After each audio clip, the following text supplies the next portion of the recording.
I didn't tell her what I actually did for a living. Not on the first date, not on the second, and not even after 3 months of working on the same project site in Mississauga. She knew my first name. She knew I drove a white pickup, and that I took my coffee black. That was enough for a while. But I'm getting ahead of myself. My name is Claire. I'm 31 years old, and I run an electrical contracting company out of Hamilton, Ontario. We do commercial builds, residential renovations, and industrial work. I have 12 employees, a second truck, and a line of credit I've never touched because I've never needed to. I started the business at 24 with my Red Seal certification, $8,000 in savings, and a used van I bought off a retiring electrician named Dale, who told me I was either very brave or very stupid. I told him I was probably both. My brother's name is Ethan. He's 2 years older than me, works at a bank downtown Toronto, something in mortgage advising, wears blazers on weekends, and has, for as long as I can remember, believed that the shape of a person's life is determined by the letters after their name. He has a BCom. He's very proud of it. He mentions it the way some people mention a beach house. My parents live in Oakville. My father retired early from the city. My mother volunteers at the library and makes very good butter tarts and has spent most of my adult life asking me, in the gentlest possible way, when I was going to find something more stable, more appropriate, more the kind of thing you could say at a dinner party without getting a polite smile and a subject change. What I did apparently was not that. It started in September. Ethan called me on a Tuesday evening. I was still in work clothes, eating leftover rice at my kitchen counter, when my phone lit up with his name. We didn't talk often. Not because we hated each other, it was quieter than that. More like we had agreed, without ever saying it out loud, that we didn't have much to say. He told me he was bringing someone to my parents' place for Thanksgiving. Her name was Priya. He'd been seeing her for about 6 months. It was serious. He wanted the family to meet her, and he wanted it to go well. And there was a pause here, long enough that I set down my fork. He thought it might be better if I didn't come. I didn't say anything right away. He kept talking. He said Priya came from a very professional family. Her father was a cardiologist. Her mother had a master's degree in education. Her older brother was in law school at U of T. Ethan said they'd already had dinner with her family once, and it had gone well. Very well, actually. And he didn't want anything to throw off the dynamic. I asked him what he meant by anything. He said, and I remember this exactly, that it just might be awkward to explain what I did. That Priya's family had certain expectations. That showing up with a sister who worked in the trades might send the wrong message at this particular stage of the relationship. I want to be clear about something. He didn't say it with cruelty. That almost made it worse. He said it the way you might mention a logistical inconvenience like a parking situation or a conflict in the schedule.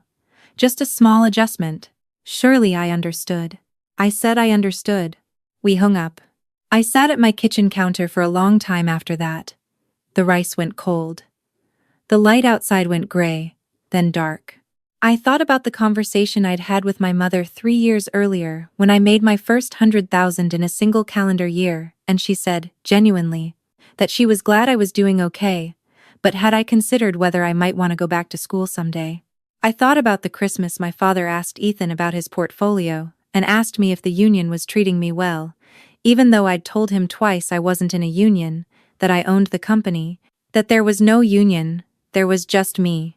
I thought about how many times I'd answered the question, so what do you do? And watched someone's expression rearrange itself. I thought about all of that, and then I finished my rice, and I went to bed. I didn't call my mother. I didn't send a message to the family group chat. I just quietly made plans for Thanksgiving weekend. I drove up to visit my friend Diane in Sudbury. We went hiking at Killarney. I ate turkey at her parents' place, and her father gave a long toast about the importance of skilled trades to the Canadian economy, without knowing any of the context, and I laughed until I had to excuse myself to the bathroom. It was fine. I told myself it was fine. The project in Mississauga was a mid-rise mixed-use development near the waterfront. 14 stories, commercial on the ground floor, residential above. The general contractor was a company called Palladino Group, and I'd been brought in as the electrical subcontractor in the spring.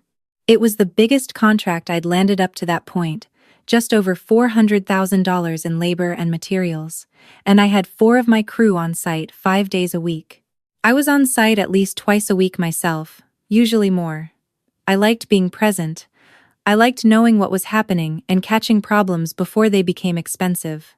Dale had told me that once the best thing you can do for a job is show up, and the second best thing you can do is know what you're looking at when you're there. I met Priya in October. Not at a family dinner. On site. She came with the interior design firm the developer had brought on to do the lobby and the common areas.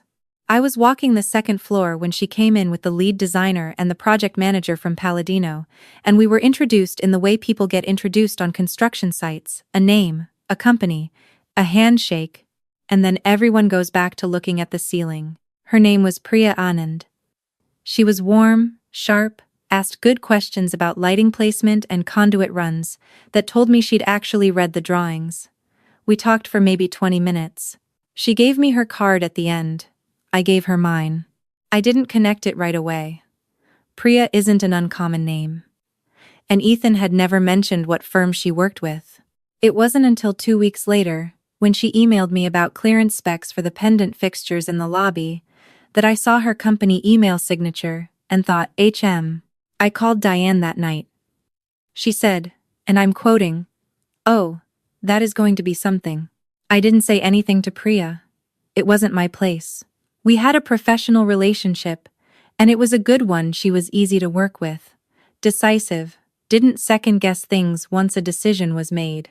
Over the next few weeks, we ended up on site at the same time fairly often, and we'd have coffee from the Tim's cart on the corner and talk through the specs or argue about whether warm-toned lighting or neutral would look better in the lobby. She was right. For the record, warm, one. I think she liked working with me. I think I liked working with her too. Neither of us brought up Ethan. I don't know exactly when she figured it out. I think it might have been the day she saw my truck. The lettering on the side door says Beaumont Electrical, and my last name is Beaumont, and her boyfriend's last name is Beaumont, and eventually those things add up. Or maybe Ethan mentioned his sister worked in the trades, and something clicked. I don't know. She never said anything to me, and I never said anything to her, and the project moved forward, and sometime in November, she stopped responding to my emails quite as quickly. The push notification came on a Wednesday morning, in late November. We had just gotten the rough-in inspection approved on floors 3 through 6, which was the best news I'd had in a week, and I was in a genuinely good mood when my phone lit up with a text from my mother. She asked if she could call. I said yes. She called immediately, which meant she'd been holding the phone. She told me that Ethan had mentioned what had happened in Mississauga. That Priya had told him everything, that she'd been working with me, that she hadn't known who I was at first, and that at some point she had put it together. My mother said Priya had apparently been upset. Not at me, specifically. At the situation. At having been given an incomplete picture of who I was, of who Ethan's family was, before she'd invested months into this relationship and integrated herself into his life with a set of assumptions that turned out to be wrong. I listened. My mother said Ethan was upset too. That Priya had asked him some pointed questions he hadn't handled well. That they were working through it. That this was all. She paused here, and I could hear her choosing her words a lot. I said I was sorry to hear that. She said, very quietly, that maybe I should have said something. I asked her what, specifically, I should have said. She didn't have a good answer to that. I want to be honest about something. I didn't orchestrate any of this. I didn't engineer a situation where Priya would find out I was her boyfriend's sister in a way designed to cause drama. I took a contract that was offered to me. I did my job. I met a colleague who turned out to be connected to my family, in a way neither of us anticipated, and I behaved professionally throughout. That's the whole story. There was no plan. There was no revenge plot. There was just work, and the truth, and the fact that those things have a way of finding each other eventually. But I also didn't go out of my way to prevent it. The weekend after that phone call, Ethan showed up at my door. It was a Saturday morning. I was in the driveway calibrating a new circuit tester. I heard the car before I saw it. Ethan drives a leased Audi, and the sound of it on my street was distinctive enough that I knew who it was before I looked up. He got out of the car and stood on my driveway, looking at the tools in the truck and the mounted shelving unit, visible through the open garage door and the general evidence of my life, and his expression was hard to read. Not angry, exactly. Something more complicated than that. He said that Priya had ended things. I said I was sorry. He said it wasn't really about me, was his point. It was about trust. It was about the fact that he'd hidden things from her, not just about me, about his family, about the way he thought about people and their jobs, and what those things meant about a person, and she'd found out not through him, but through a job site in Mississauga. I said that sounded about right. He said he wasn't sure why I hadn't told him I was working on that project. I said I hadn't known she was involved until after we'd already met, and once I did know, it hadn't felt like my place to insert myself into his relationship. He was quiet for a long time. My neighbor's dog barked at something down the street. The sky was that flat gray that Hamilton gets in November, low and even, like a lid. He said, and this surprised me, that he knew he'd been unfair. In September, the phone call, asking me not to come to Thanksgiving. I didn't say anything. He said he'd been embarrassed, and that was the wrong thing to be embarrassed about, and he'd known it even at the time, and he'd told himself it was just pragmatic, just managing the situation, and he'd convinced himself I didn't care that much anyway, because I'd never pushed back. I told him that I had cared, that not pushing back wasn't the same thing as not caring. He nodded. He looked at the ground. I told him I wasn't angry. Which was true. I'd been sad, and I'd been tired, and I'd been quietly, persistently frustrated for a long time, but I wasn't angry. Anger takes a kind of energy I'd long ago decided to spend somewhere else. He asked if we could get coffee sometime. I said yes. Maybe in a few weeks.